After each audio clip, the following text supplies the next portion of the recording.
بسم الله الرحمن الرحيم. الحمد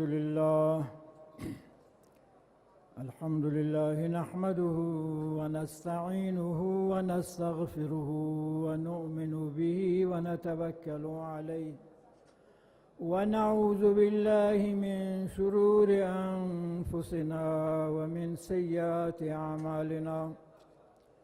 من يهده الله فلا مضل له ومن يضلل فلا هادي له، ونشهد أن لا إله إلا الله وحده لا شريك له، ونشهد أن سيدنا ومولانا محمدا عبده ورسوله أرسله الله بالحق بشيرا ونذيرا وداعيا إلى الله بإذنه وسراجا منيرا. صلى الله تعالى عليه وعلى آله وصحبه أجمعين. أما بعد، فأعوذ بالله من الشيطان الرجيم. بسم الله الرحمن الرحيم. قد جاءكم من الله نور وكتاب مبين يهدي به الله من اتبع رضوانه سبل السلام ويخرجهم من الظلمات إلى النور بإذنه ويهديهم إلى صراط مستقيم. امروز بسیار جای خوشحالی است و خداوند متعال را شاکریم که باری دیگر این اجتماع با شکوه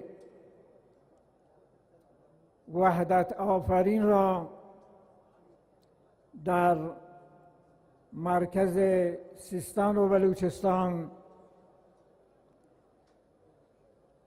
توسط دارالعلوم مکی زاهدان به مناسبت تخریج و دانش آموختگی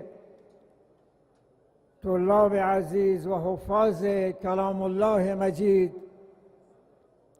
برگزار شده. خداوند متعال بانیان این جلسه، بالاخص حضرت شیخ الاسلام مولانا عبدالحمید حفظه الله و سایر همکاران و اساتید این حوزه که در واقع مینار علم و فضل و وحدت در استان و کشور است. خداوند متعال رحمت کند بانی این حوزه علامه بزرگ اسلام حضرت مولانا عبدالعزیز رحمت الله علیه.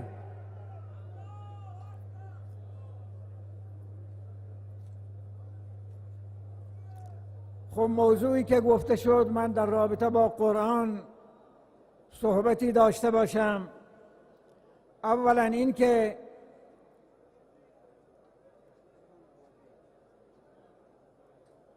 قرآن نسبت به ما حقوقی دارد که عبارتاً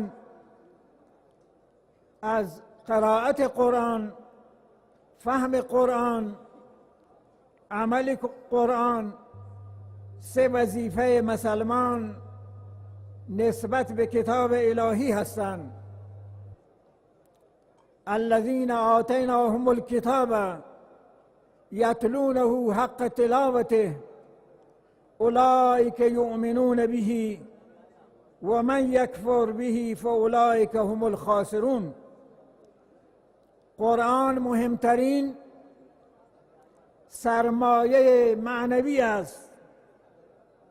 با انس به قرآن انسان هیچگاه احساس تنهایی نخواهد نمود. با عمل به اصول و قوانین قرآن هر فرد به سعادت دنیا و آخرت نائل می آید،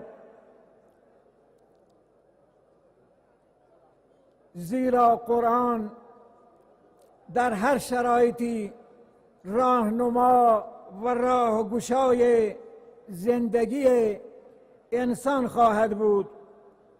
رسول الله صلی الله علیه و سلم همواره مسلمانان را به فراگیری تلاوت و ژرف‌نگری قرآن فرا می‌خواندند. اولین و مهمترین مسئولیت ما نسبت به قرآن شناخت مفاهیم قرآن است و باید به ابعاد مختلف فرهنگی، اخلاقی، اجتماعی، عقیدتی، تجاری و اقتصادی آن آشنایی لازم را پیدا کنیم. قرآن کتاب حیات و زندگی است که به آن عمل کنیم. قرآن در هر مسئله‌ای که بشر به آن نیاز دارد حرف تازه دارد. این وظیفه ما است که آنها را فرا گیریم و عمل کنیم. هنگام قرائت قرآن به خدا پناه میبریم. هر کسی که قرآن را شروع می کند اول به خداوند متعال پناه میبرد تا خداوند از کجفهمی ها و انحرافاتی که در راه تأمل به وسیله شیطان پدیدار می شود محفوظ باشیم. و اذا قرأت القرآن فاستعذ بالله من الشیطان الرجیم. از دیگر وظایف ما در برابر قرآن کریم این کتاب بی‌نظیر تدبر در معنای آن است. تدبر در قرآن زمینه را برای عمل به آن فراهم می سازد. مسئله تدبر نکردن در آیات حکایت کسانی را دارد که خداوند درباره آنها می فرماید افلا یتدبرون القرآن ام علی قلوب اقفالها. اصل، برجسته و هدف و بزرگترین غایت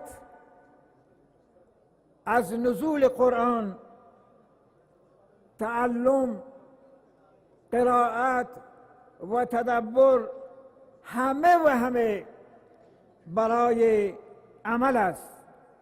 چنان که خداوند متعال می فرماید هذا کتاب انزلناه مبارکا فاتبعوه. این کتاب را مبارک نازل نمودیم پس از آن تبعیت نمایید. انس با قرآن و عمل به قرآن سعادت برای هر مسلمان واقعی در دنیا و آخرت است. حقایقی را چگونه بر اساس اسلوب قرآنی اگر مورد بررسی قرار دهیم بسیار ژرف و تازه است.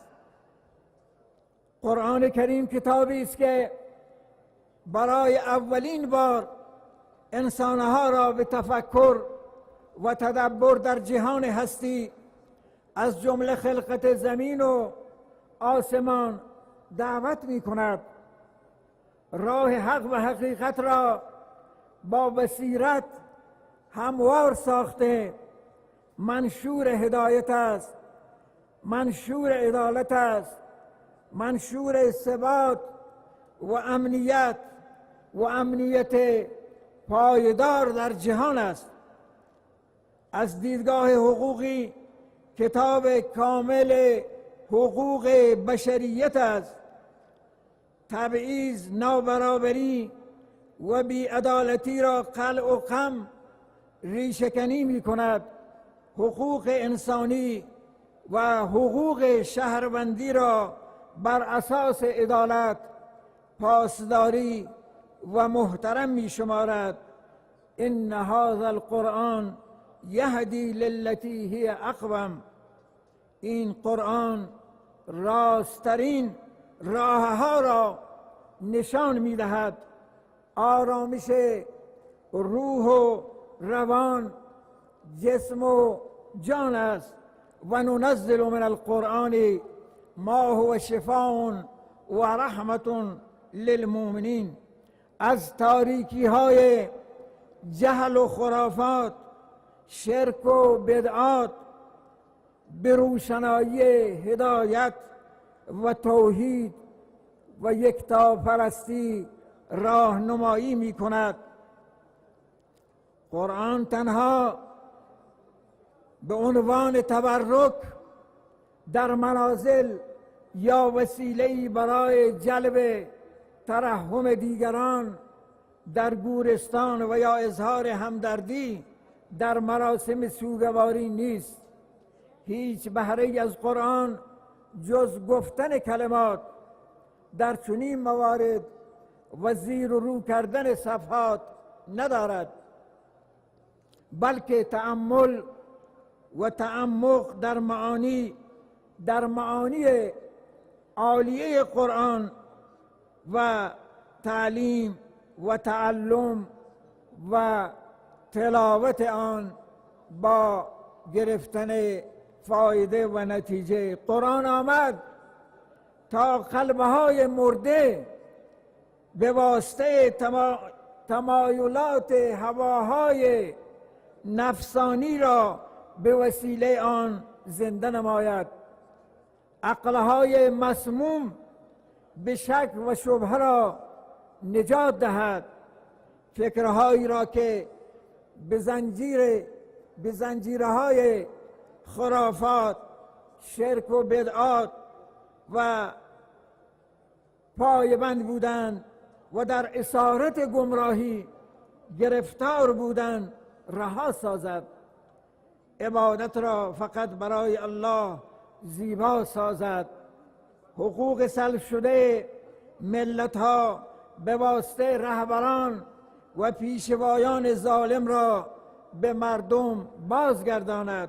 قرآن آمده است تا در پرتو آن مدینه فاضله و بنای کرامت و شرافت برپا گردد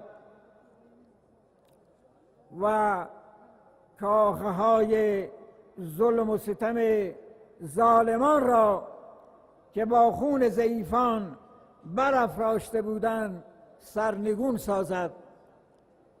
انحراف حکما و لغزش علما را با میزان قرآن تعدیل کند. وقتی به این سخن قرآن می اندیشیم، کلا ان الانسان لیطغی ان رآه استغنی، حقا که انسان سرکشی می کند آنگاه که خود را بی نیاز می بیند. در می یابیم که چگونه خداوند در نخستین سوره‌ای که نازل کرده این قانون همیشگی و سنت تغییر ناپذیری قرار داده است که در مسائلی که امروز یا در جهان ارتباط استبداد مالی، اداری، سیاسی با سرکشی می انجامد با تبعیض می انجامد، با حق خوشی می انجامد. از این روز که رایزنی، مشارکت و اشتراک در تصمیم گیری اداره جامعه و تقسیم ثروت راه نجاتی است که ما را از طغیان، انسانها را از طغیان، از فرعونیت، از منیت، از استبداد میرهاند و آزاد میکند. وقتی سخنان امام علی ابن ابی طالب رضی الله تعالی عنه را میخوانیم که میان بی‌نیازی و وطن و نیازمندی و غربت ارتباط برقرار می کند، امام علی می فرماید و مقایسه می کند که در این باره می فرماید بیگمان بی‌نیازی در غربت وطن و نیازمندی در وطن غربت است و همانا نیازمند در شهر خود غریب است. و در میابیم که ما با چه گنجینه‌ای روبرو هستیم و در برابر چه عظمتی قرار داریم که قرآن آن را به نمایش گذاشته. بی تردید دینی که چنین قرآنی دارد که دانش را برابر زندگانی و بردگی را مردگی و آزادی را زندگی می‌داند و به رایزنی و مشارکت در تصمیم گیری و اداره جامعه انسانی در تمام عرصه‌های آن توصیه می‌کند. چون این دینی افراد را از استبداد، از خودخواهی، از سرکشی نگه می‌دارد و عدالت